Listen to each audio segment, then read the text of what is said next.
नमस्कार मित्रांनो, मी तुमचा लाडका देवला.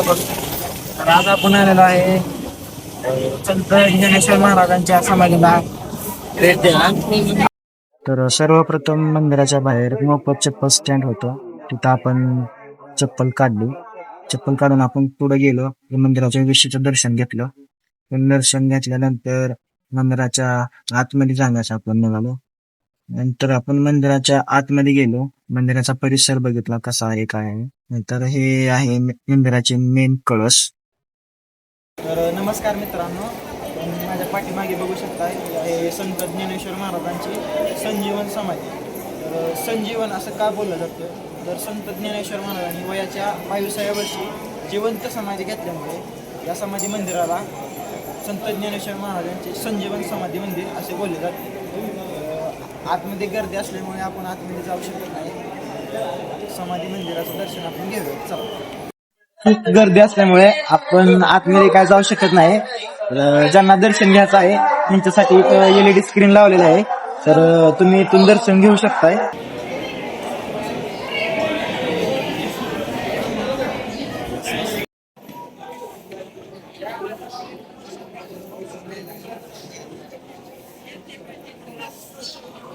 संत ज्ञानेश्वरांनी जेव्हा समाधी घेतली तेव्हा त्यांच्या हातातील काठी त्यांनी बाजूला ठेवली.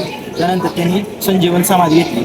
त्या हातातील काठी जी बाजूला ठेवली होती त्या काठीचं हे अजान बाग म्हणून वृक्ष मोठे झाले. त्याच्यामुळे ह्या वृक्षाला अजान बाग किंवा अजान वृक्ष असे बोलले जाते.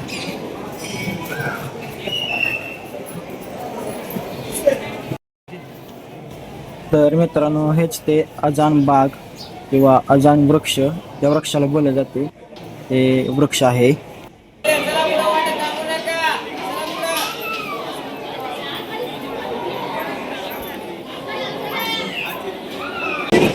संत ज्ञानेश्वर महाराजांची दिंडी जेव्हा आळंदी ते पंढरपूर जाते तेव्हा त्या पादुका या पालखीमध्ये पंढरपूरला न्यायला जातात.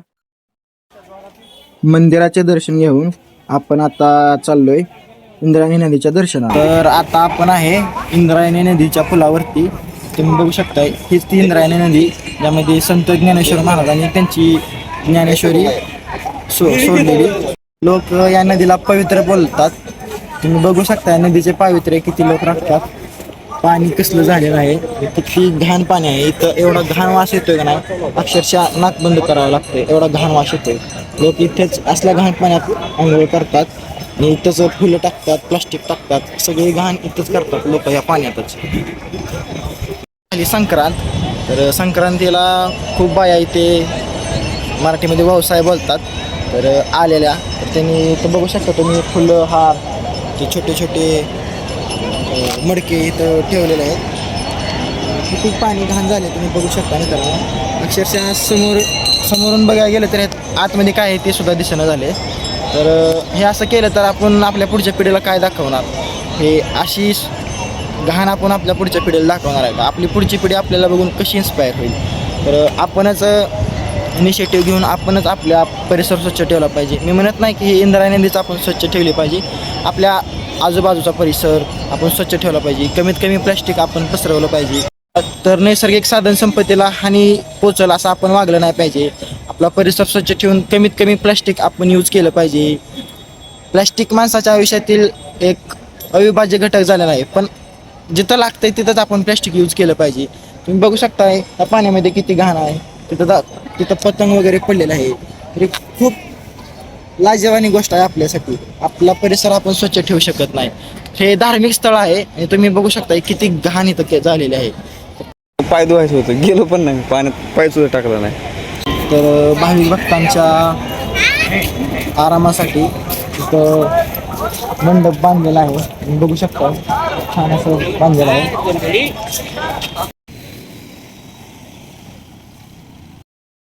तर मित्रांनो, आता आपण जाणार आहे संत ज्ञानेश्वर महाराजांनी जी भिंत चालवली होती त्या भिंतीकडे. चला. तर मित्रांनो, आता आपण आलेलो आहे संत ज्ञानेश्वर माऊलींनी जी भिंत चालवली होती ती भिंत बघायला. तर आपण बघूयात भिंत आतून. संत ज्ञानेश्वरांच्या काळामध्ये सांगदेव नावाचे त्यांचे भक्त होऊन गेले. तर एकदा एक प्रसंग झाला. चांगदेव हे खूप मोठे योगी होते. ते वाघावरती बसून संत ज्ञानेश्वरांच्या भेटीला आले. तर संत ज्ञानेश्वर एका भिंतीवरती बसून आपल्या भावंडांसोबत ऊस खात होते. तर त्यावेळी त्यांनी असा चमत्कार केला की त्यांच्या भक्ताच्या भेटीला ते त्यांच्या संत ज्ञानेश्वर त्यांच्या भावंडांच्या समवेत त्यांनी अख्खी भिंतच चालवून त्यांच्या भक्तापर्यंत नेली. तर हीच ती भिंत आहे मित्रांनो, तुम्ही बघू शकता.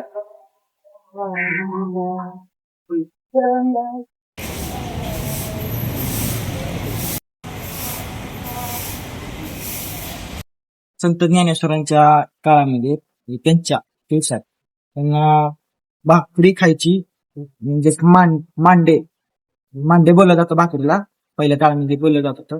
तर ती खायची इच्छा झाली. त्यांच्यापाशी तवा खापर नव्हते, म्हणजे तवा नव्हता त्या काळातला. तर तवा त्यांना खूप भूक लागल्यामुळे त्यांनी सावकाराकडे गेले त्यांच्या तवा मागासाठी. विसोबा सावकार म्हणून त्या सावकाराचं नाव होतं. तर तो सावकार त्यांच्या भक्तीवरती जळत होता. तर त्यांना त्या सावकाराला पटत नव्हते की एवढे लोक ज्ञानेश्वरांच्या भेटीला येतात, एवढे ते महापुरुष झालेत कमी वयात. तर त्यासाठी त्या सावकाराने त्यांना सांगितले की याला भाकरी मिळणार नाही, भाकरी मिळणार नाही किंवा तवा त्याला कोणी देवणार असं सांगितलं. आपण बघूयात त्यांनी त्यांच्या मुक्ताबाई बहिणी कशी त्यांच्या पाठीवरती. तर मित्रांनो तुम्ही बघू शकता इथं दाखवलं आहे कशी भाकर थापलेली आहे. त्या काळातले मांडे बोललं जातात ते कसं थापलेलं आहे त्यांच्या पाठीवरती इथं दाखवलेलं आहे बघा मित्रांनो. ह्या जुन्या काळातला वाडा दिसतोय. वरचं दृश्य बघू शकता तुम्ही. तर मित्रांनो आपला आळंदीचा ब्लॉग संपलेला आहे. तर आता आपण चाललोय घराकडे. तर सपोर्ट करा, लाईक करा, कमेंट करा, शेअर करा आणि सबस्क्राईब करायला विसरू नका. आपल्या भावाचा युट्यूब चॅनलला आपण सबस्क्राईब करा. तुम्हाला डिस्क्रिप्शन बॉक्स मध्ये लिंक पाठवतो भावाच्या युट्यूब चॅनलची. सपोर्ट करा.